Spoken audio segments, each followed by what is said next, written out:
for. I always get ignored, I don't exist. I'm sick. It's alright, I'm fine, I'm just passing the time.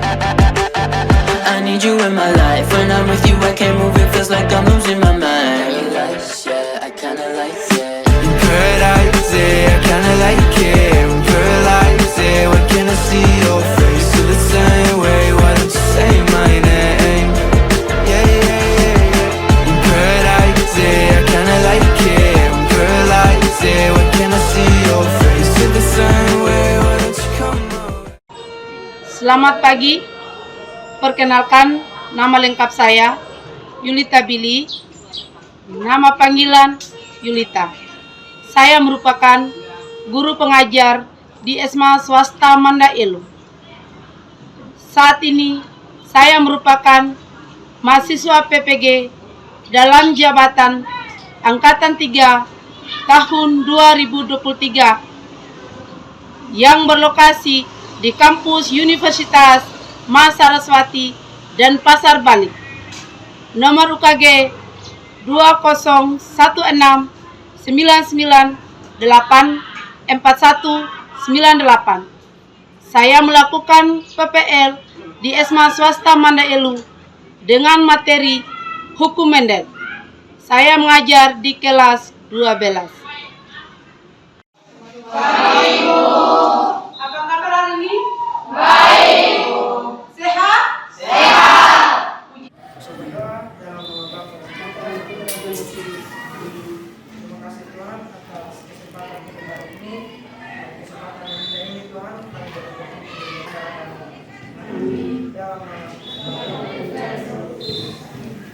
Afria? Apriana Konimalo? Debiana Kata? Christina Billy?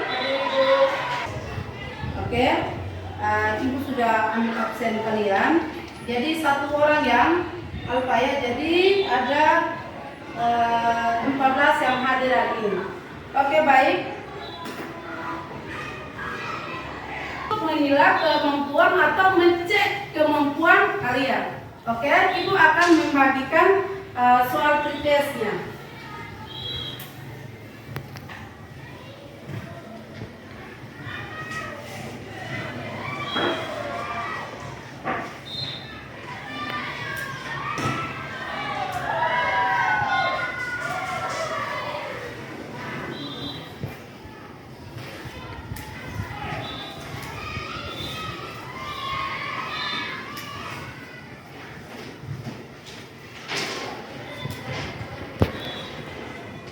Oke, baik. Sudah dapat semua?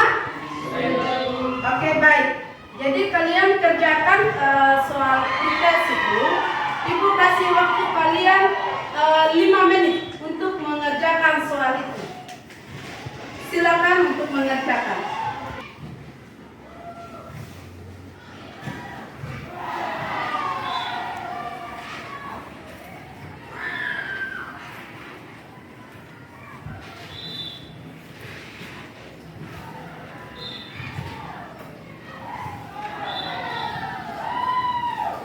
Pelajaran yang pertama itu melalui diskusi peserta didik mampu menganalisis tentang pewarisan sifat pada hukum Mendel.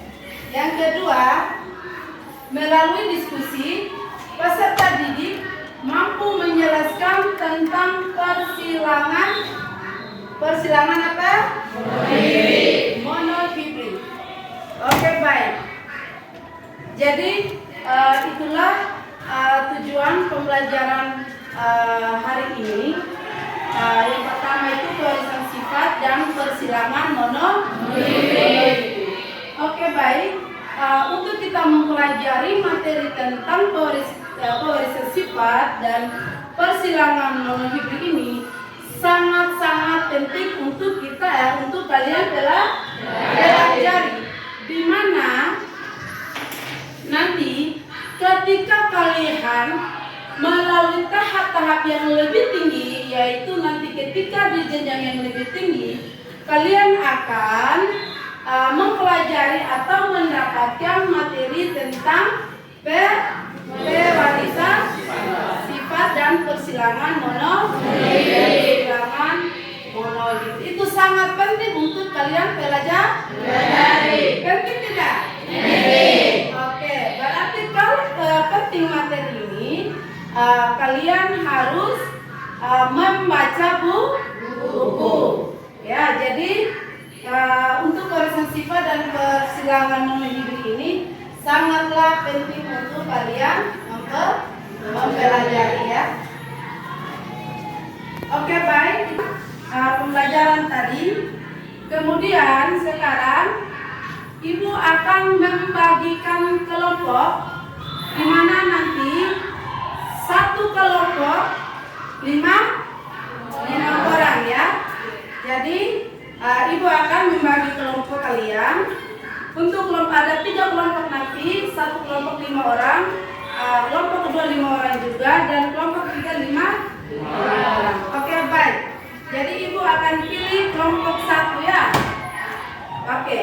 Untuk kelompok 1, Jess dan Ani, ya. Kemudian dan ke kelompok 2 juga Apli.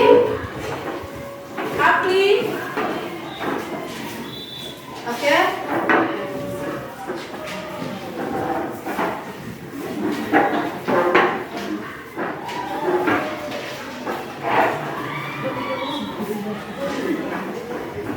Yang lain di belakang ada tempat, masih ada tempat.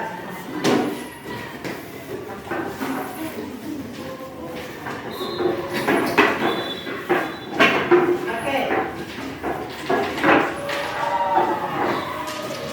Sudah? Kemudian dengan bahan ajar. Ya.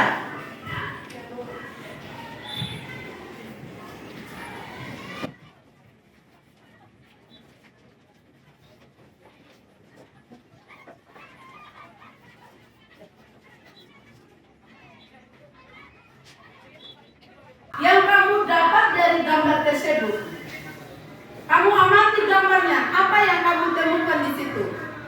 Ya, kemudian kamu merumuskan pertanyaan-pertanyaan di ada kolom di situ ya, ada 1 2 3 itu ya. Kemudian balik di identifikasi masalah. Di situ di suruhannya tuliskan hipotesis dari masalah-masalah yang akan kalian pecah untuk kita mendapatkan menjadi 2, yaitu mono dan yang kedua hibrid. Nah, mono ini artinya 1 ya, sedangkan hibrid persilangan. Jadi arti dari mono hibrid ini adalah menghilangkan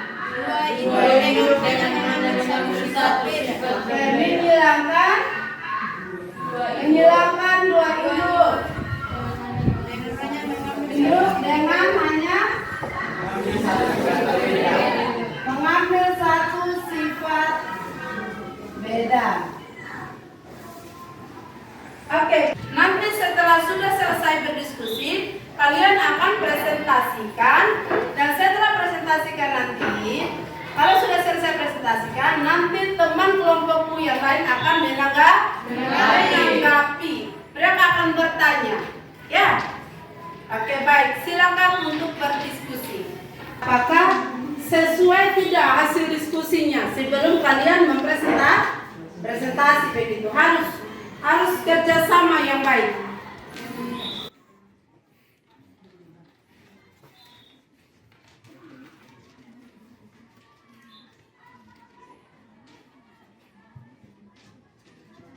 Oke, mungkin kalian sambil kerjakan, lihat langkah-langkah kerjanya di situ ya. Di situ ada isyarat pasangan. Pokoknya lihat langkah-langkahnya di situ, ya. Kalian akan melihat atau mendiskusikan dengan menggunakan pancing genetika.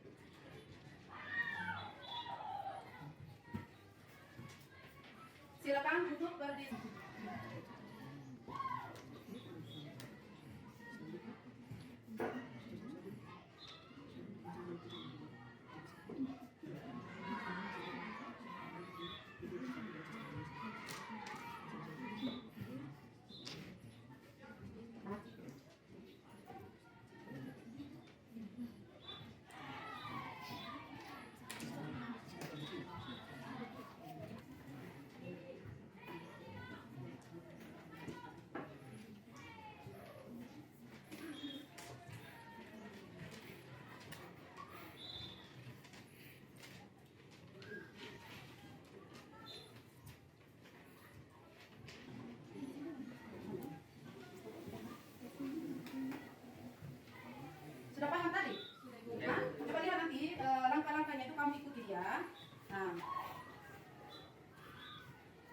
Ingat langkah-langkahnya.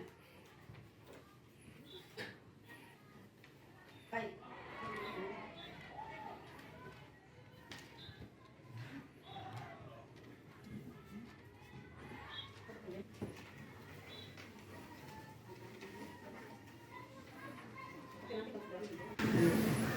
Mulai dari induk betinanya dengan induk jantannya. Coba. M kecil warna putih. Oke. Itu sesuai penjelasan tentang G di dalam alat akan dipisahkan gam. Jadi selanjutnya kita akan pisahkan sesuai penjelasan tadi bahwa gen di dalam alit akan berpisah saat pembentukan gamet. Oke, Sekarang siap. kita pisahkan. Ya. Oke, kalian pisahkan. Nanti ini yang disebut gamet.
Nah, langkah-langkahnya ini kan sudah jelas, ya toh. Tinggal kalian ikuti sudah langkah-langkahnya. Contohnya bisa buatlah pasangan kancing yang mengaki. Nah, itu berarti buatlah itu sudah ada, ya toh. Sudah ada di situ. Kancing warna merah dengan kancing warna putih. Kita analogikan itu bunga mawar merah dan bunga mawar putih, yaitu M besar masing-masing genotip dengan memisahkan pasangan. Tujuannya apa di situ? Untuk kita mendapatkan gambar. Coba kalian pisahkan sudah.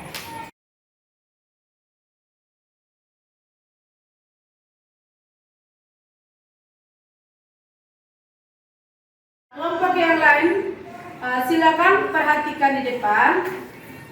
Kelompok 1 mempresentasikan hasil diskusinya dengan menggunakan kancing genetika. Oke, untuk kelompok 1 saya persilakan.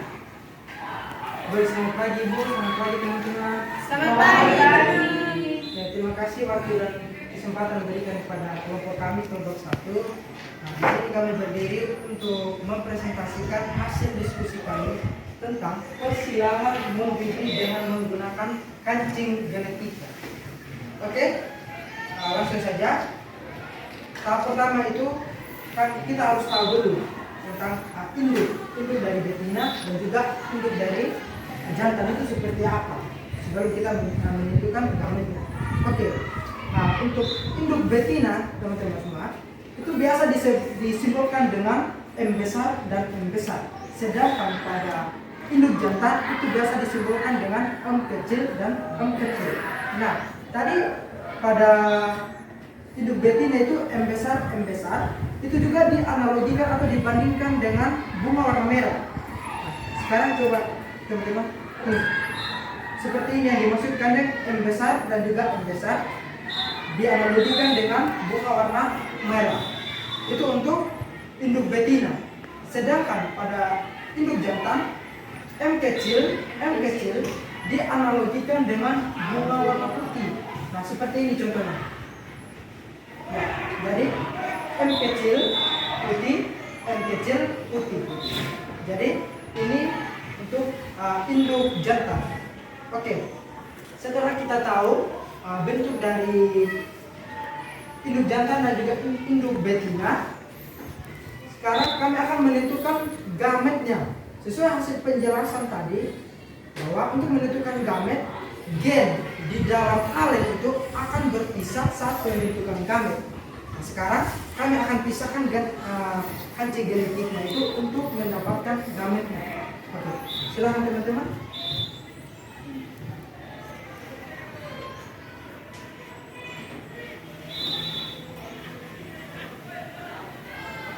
Ya, setelah dipisahkan, ini yang dinamakan atau namanya gamet. Sekali lagi, setelah dipisahkan, ini yang namanya gamet. Ya, setelah kita menentukan gametnya, sekarang kami akan mencari F1 atau keturunannya. Sebelum mencari itu ada prosedurnya juga. Caranya, kami akan kawinkan antara sel induk betina dan juga induk jantan. Coba teman-teman.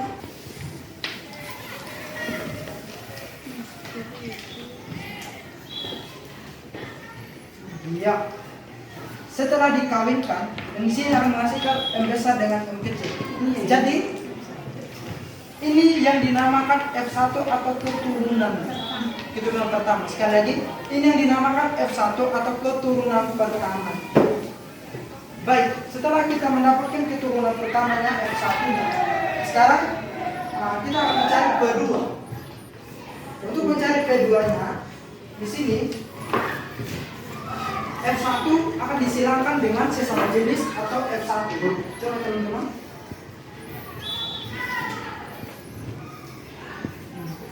Ya, ini yang dinamakan tadi ini F1 akan disilangkan dengan F1 sesama jenisnya. Jadi ini kita sudah dapat P2 antara F1 dan juga F1. Oke. Sekarang setelah mendapatkan P2-nya, kami juga akan menentukan lagi gametnya.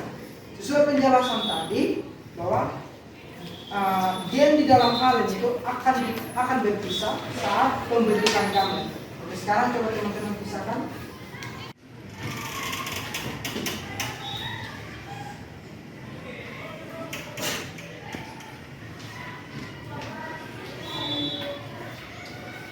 Baik teman-teman, setelah dikawinkan secara acak, dia akan menghasilkan M besar dengan M besar, M besar dengan M kecil, M besar dengan M kecil, dan yang terakhir M kecil dengan M kecil. Ini yang dinamakan F2 atau keturunan kedua. Baik. Nah, sekarang tujuan kita tadi ini untuk menentukan perbandingan. Jadi sekarang kita akan menentukan perbandingan dari genotip dan juga perbandingan fenotipnya. Oke, untuk perbandingan genotipnya itu M besar dengan M besar berbanding dengan M kecil berbanding dengan M besar M kecil. Coba mana yang M besar dengan M besar? Ya. Ini M besar dengan M besar. Coba teman. Nah, ini M besar dengan M kecil. Ini juga M besar dengan M kecil. Dan yang terakhir M kecil dengan M kecil. Ini yang dinamakan perbandingan genotip. Sekali lagi, ini yang dinamakan perbandingan genotip. Rasionya itu 1. Ini M besar ini disebut 1. Sedangkan M besar M kecil, M besar M kecil ini 2. Dan yang terakhir ada M kecil disebut 1. Jadi rasionya itu 1 berbanding 2 berbanding 1. Itu untuk perbandingan genotip. Oke. Demikian hasil presentasi kami. Saya persilakan Prof. Baik untuk mengajukan pertanyaan. Silakan. Saya mau bertanya, Silakan. bagaimana perbandingan antara rasio genetik dan fenotip?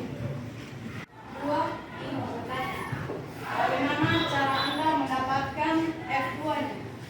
Mengapa setelah terdapat keturunannya masih dipisahkan lagi secara acak? Bagaimana perbandingan antara rasio genotip dan fenotip? Jadi perbandingan genotip itu 1 berbanding 2 2 berbanding 1. Jadi perbandingan genotip 1 berbanding 2 berbanding 1. Ini disebut merah karena dia hanya berdominan sehingga dia bisa menutupi warna putih ini sehingga yang disebut dengan merah saja. Kalau mungkin kalau dicontohkan, contoh ada cat merah dengan cat putih kita gabungkan. Nah setelah kita gabungkan, nanti yang lebih nampak itu cat merah karena dia punya karakter lebih kental istilahnya gitu. Jadi ini lebih menonjol. Nah, seperti itu. Bagaimana untuk saudari yang bertanya? Pas? Oke. Pertanyaan selanjutnya, bagaimana cara kami mendapatkan F2? Begitu kan? Ya. Tadi sebelum kami mendapatkan F2, pertama itu tentunya sudah mendapatkan F1-nya. Sekali lagi sebelum kami mendapatkan F2-nya, pertama kami sudah mendapatkan F1-nya. Itu prosesnya harus begitu. Nah tadi kami mendapatkan F1-nya itu dengan M besar dengan M kecil, tidak bergabung seperti ini. M besar M kecil. Ini keturunan pertama dari perkawinan induk betina dengan induk jantan tadi. Jadi menghasilkan F1 ini merah dan warna putih. Nah, setelah kami mendapatkan F1-nya, nah cara kedua untuk mendapatkan P2-nya dari P1 ini P2 dari F1 disilamkan dengan sesama jenisnya F1. Jadi tujuannya apa? Supaya nanti ini bisa ditentukan gametnya. Nah, setelah sudah dipindahkan, kita tahu P2-nya F1 dengan F1. Sekarang kami akan tentukan gametnya dengan cara seperti yang sudah dijelaskan oleh Ibu tadi bahwa untuk pada saat penempatan gamet, gen di dalam alen harus berpisah. Untuk mendapatkan F2-nya berarti dipisah secara acak. Bagaimana cara? Coba teman-teman. Setelah digabungkan secara acak, berarti ini sudah disebut F2 atau keturunan kedua, di mana ada M besar dengan M besar, M besar dengan M kecil, M besar dengan M kecil, M kecil dengan M kecil. Berarti ini acak. Berarti ya, seperti itu. Jadi kesimpulannya begini. Sebelum kita menentukan untuk mendapatkan F2, pertama kita sudah mendapatkan F1-nya. Habis itu kita pisahkan untuk mendapatkan P2, F1 dengan F1 atau yang sesama jenis, F1 dengan yang teman sesama jenisnya. Terus kita pisahkan lagi untuk mendapatkan gamet dengan pengertian bahwa bentar digabungkan secara acak. Habis dipisahkan, yang dipisahkan itu yang disebut gamet. Nah, habis itu untuk mendapatkan F2 atau keturunan kedua, kita gabungkan lagi secara acak. Jadi yang hasil acakan tadi yang kita gabungkan itu yang disebut dengan F2, di mana ada M besar, M besar, M besar, M kecil, dan juga M kecil dengan M kecil. Jadi dia acak seperti itu. Terima kasih. Mungkin masih ada tanggapan? Pas? Yang ketiga, Presentasi kami, kalau ada yang salah mohon dimaafkan, kalau ada yang benar, teruskan dalam hati. Terima kasih. Oke, sangat baik dan sangat luar biasa sekali hasil presentasi dari kelompok 1. Dan yang dari hasil diskusi kalian itu ya, pembentukan gamet, pasangan-pasangan gen sealel saling berpisah. Kemudian persilangan molekul antar dua individu menghasilkan keturunan dengan perbandingan genotip rasio genotipnya 1 berbanding 2 berbanding 1, dan fenotipnya adalah 3 berbanding 1. Oke, berbanding 1. Kita masuk pada yang berikutnya tentang refleksi dirinya yang telah kamu pelajari hari ini. Barisan sifat, ya, apalagi? Apalagi?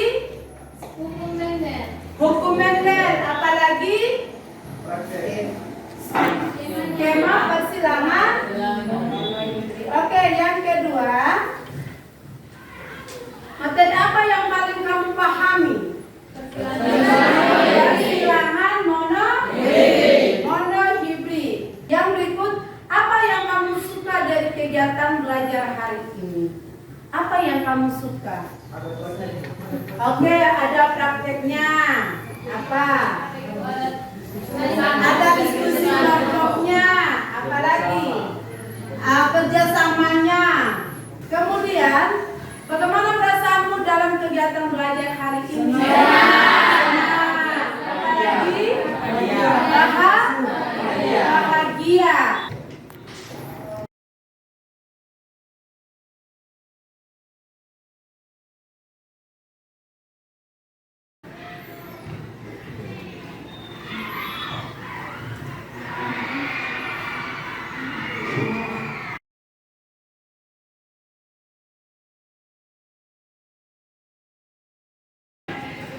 Kalau sudah semua rangkaian pembelajaran hari ini kita bersyukur dan pada Tuhan hari ini pembelajaran kita berjalan dengan lancar dan baik. Pertemuan kali ini kita akhiri dengan doa. Jadi saya minta salah satu siswa untuk memimpin kita dalam doa.